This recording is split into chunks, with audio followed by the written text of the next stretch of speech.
মানসিক স্বাস্থ্য এই চিকিৎসা নিয়ে যে আরও একটা বড় বিষয় যে মানসিক সমস্যার যে কোনো ঔষধ মানেই হচ্ছে ঘুমের ওষুধ, এবং এটা আসলে আমাদেরকে আমরা একদমই লোকাল ল্যাঙ্গুয়েজে যেটা বলে যেটা আমাদেরকে হয়তো ভেজিটেবল করে ফেলে বা আমাদের হয়তো নর্মাল লাইফের ফাংশনিংটা থাকে না, জম্বি ওয়ার্ডটা বলে। এক্স্যাক্টলি। তার মানে হচ্ছে ওই যে ভূতের সিনেমায় দেখা যায় এরকম করে হাঁটতেছে, এরকম করে হাঁটছে জম্বি। এটা একদম মিথ, এটা একদম মানে মিথ্যা কথা।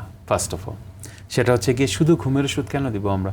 ঘুমের ওষুধ তো আমাদের কার্ডিওলজিস্টও দিচ্ছে, নিউরোলজিস্টও দিচ্ছে, পেইন ম্যানেজমেন্টে তো ঘুমের ওষুধ আছে, তখন তো কেউ কোনো কিছু বলবে না। কিন্তু মেন্টাল হেলথে একটা ট্যাবলেট দিলেই সমস্যা, কারণ ওই যে বললাম আপনার কুসংস্কার বা স্টিগমার কারণে। মানুষকে ঘুম হচ্ছে কি একটা ব্রেনের বা বডির একটা রিবুট সিস্টেম, কম্পিউটারের মতো।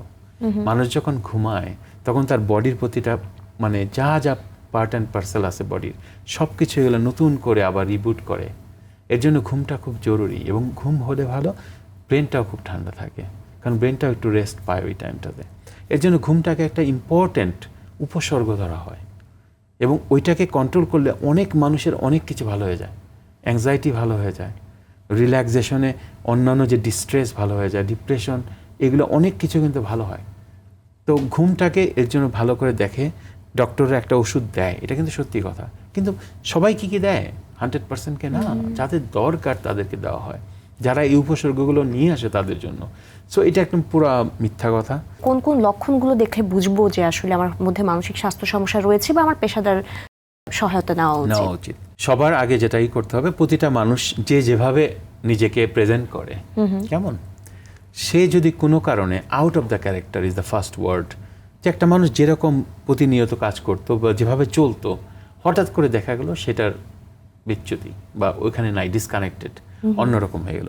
নাম্বার 2 হচ্ছে গিয়ে অফটেন রোগীরা এটা বলে যে আমার ঘুম চলে গেছে, ঘুমটা ব্যাঘাত ঘটে। 2 নাম্বার হচ্ছে মন মানসিকতার চেঞ্জ আসে।